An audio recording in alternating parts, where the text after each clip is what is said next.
Yes, good morning.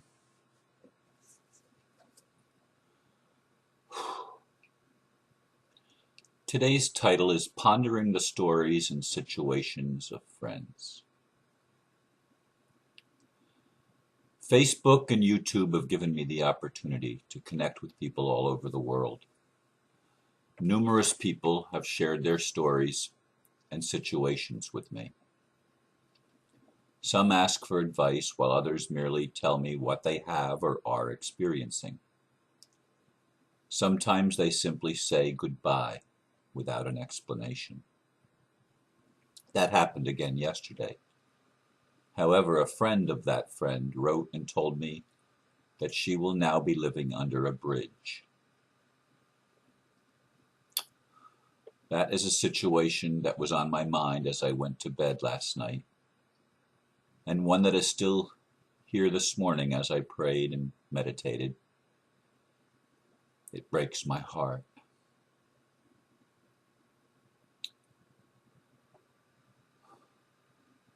As I said yesterday, I'm in a workshop this weekend, and one of the things that we learn in the workshops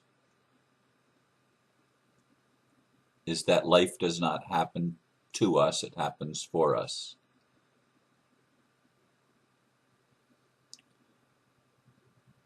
And I could easily use that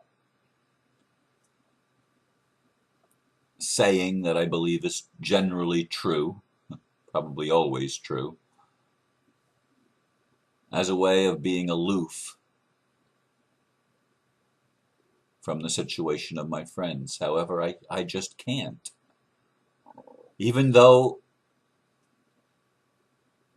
a part of me, anyway, does not believe that victimization is ever really true, it certainly appears very true in the world in which we live.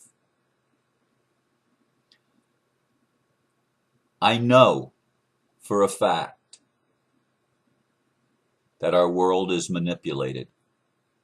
I've believed that for a long time. To not believe that there's a conspiracy going on, to me, is irrational. Obviously, the unsustainability of our human culture and the absolute insanity that some people on earth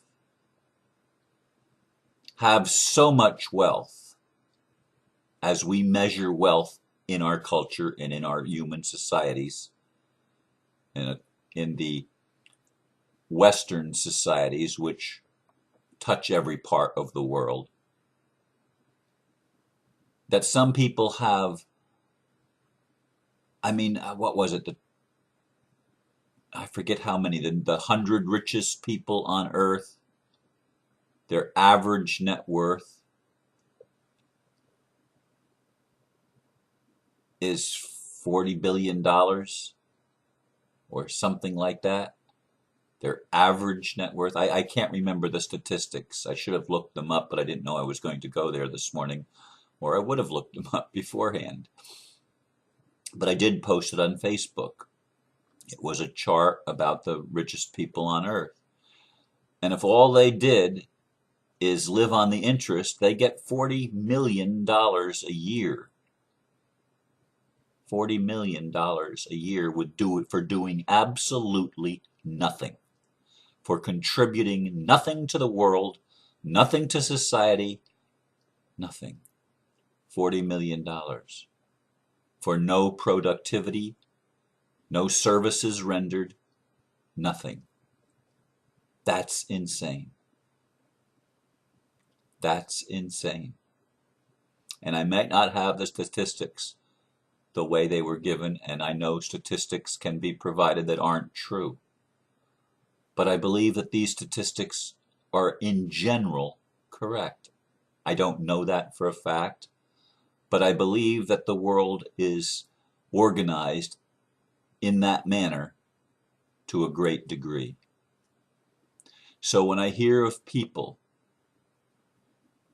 going to bed hungry, people living under bridges or living out in the wilderness and not having a roof over their heads to protect them from the elements. When I hear of people in abusive situations that are caused by the insanity of our own culture and the insensitivity of human beings that have become desensitized, thinking themselves disconnected from the world. And they are disconnected. If they can live without their hearts breaking by the situations that they probably don't even choose to see. As I said, it breaks my heart to know that one of my friends that said goodbye to me yesterday might be waking up this morning under a bridge in Great Britain. I mean, we're not talking a third world country here. We're talking the world headquarters of the financial situation, of the financial structure of our entire planet. The city of London, and she's not from London, but she's in the British Isles. She's in Great Britain, Scotland, I believe, but I could be wrong there. The friend that told me about this person is mentioned Glasgow, and he himself has AIDS. And I know something about AIDS. It's a man-created disease. It's not naturally occurring. Many diseases, I believe, we're going to find, are created by the very scientists that work in our universities and work for our pharmaceutical companies and corporations that are funded by our governments, that are funded by the very criminally insane individuals that amass hordes of money. $1 trillion is incomprehensible. For people to be worth $40 trillion, for any human being to be worth $40 trillion is incomprehensible to me in the financial system. And I know it's an artificial construct, but it's one that has imprisoned virtually the entire world. So that the majority of people live on $10 a day would probably make them rich in the third world countries. If they could just get $10 a day, they could probably survive fairly well, while others get $10 million a year for doing absolutely nothing. And there's an awful lot of conservatives that say, well, this is their money. They earned it. They deserve it. They're not lazy like everyone else. No, they're the laziest people on earth. When all you do is you stack the system in your favor to accumulate more and more wealth. That's not something that's positive. It's not something that's good for humanity, only in the respect that people are waking up to the reality of this situation and demanding that we stop the austerity measures that have been imposed by these very people who hoard and hold all of this wealth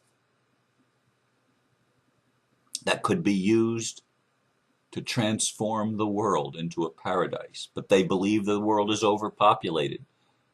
So they create ways to get the population down. Hasn't worked very well. We're at 7 billion and growing. And there are other people that are controlling the size of their families, but they see the dark races, if you will, the blacks and the browns, the dark races are having more children. And that scares some of the white people that sit at the top of the pyramid, because they realize that numerically the odds are getting, just the population odds are becoming more and more against them. And a lot of Christians, white Anglo-Saxon Protestants in this country, many of whom want to start the republic, are creating some of their stuff to divide. I mean, these are not rich people. These are just common people. But they're blinded by the fact that Muslims are growing in population exponentially compared to the white Anglo-Saxon Protestants. And so they want to create barriers to protect themselves. This is another insanity, an unsustainable idea. Now, I know we create our reality. I'm pretty sure that that's true at some level of truth, that we do create our reality and we are responsible for whatever happens in our life. Whether we are victims or victimizers, we are responsible for our own lives. But the victims, the ones that are on the bottom of the pyramid, they don't really seem to have a choice. But the people at the top of the pyramid, you would think that they, of all people, have a choice. And what they choose is to turn their heads and to shut off their hearts. Now you say, Ron, they've been bred that way. They've been trained to be psychopathic in nature. And I have learned enough about how the elite raise their children to believe that there's a lot of truth in that. They are created to be hard-hearted and stiff-necked, unable to be touched by the humanity around them. It's much like the Buddha. The story is that he was a prince, son of the king of the domain, and they tried to keep him sequestered in the lap of luxury 2,500 years ago, because the prophecy was that he would become an avatar, if you will. I'll use that word. He would become one that would be spiritually attuned, and they tried to protect him from that. So they sheltered him, but he got out. He got out of the palace compound, if you will, into the world and saw suffering for the first time. He's known as the Buddha, Siddhartha. He was touched by the suffering of the world. But so many of these elite remain in their ivory towers untouched, unmoved. They didn't do, obviously, 2,500 years ago, they didn't have the brainwashing techniques that have been employed in the 20th century and continuing now into the 21st. They didn't have those methods. But I still believe that these hearts of these people can be reached, and that we can turn it all around.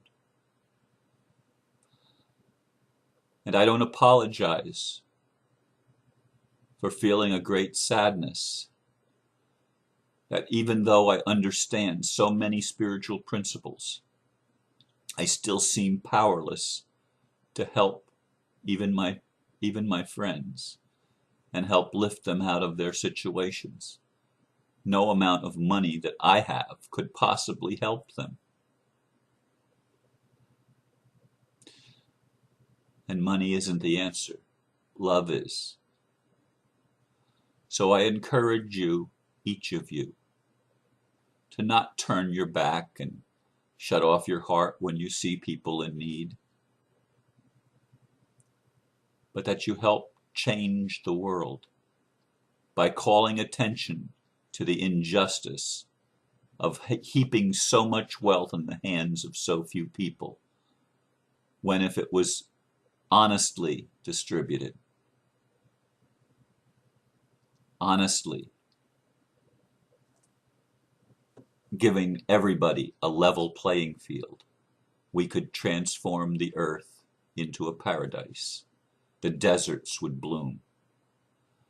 We could take technologies that literally would change the face of the earth, and the earth would sing for joy, and the children would dance in the streets. Would it change everything if we did that? Not immediately, but it would produce the environment that could be advantageous to loving and caring and learning the truth that sets people free. That's all I'm going to share with you this morning. It's longer than I thought it was going to be when I began. But I ask you to maintain a soft heart and a loving attitude. Be thankful for what you have, because there are so many that have almost nothing. Bless you.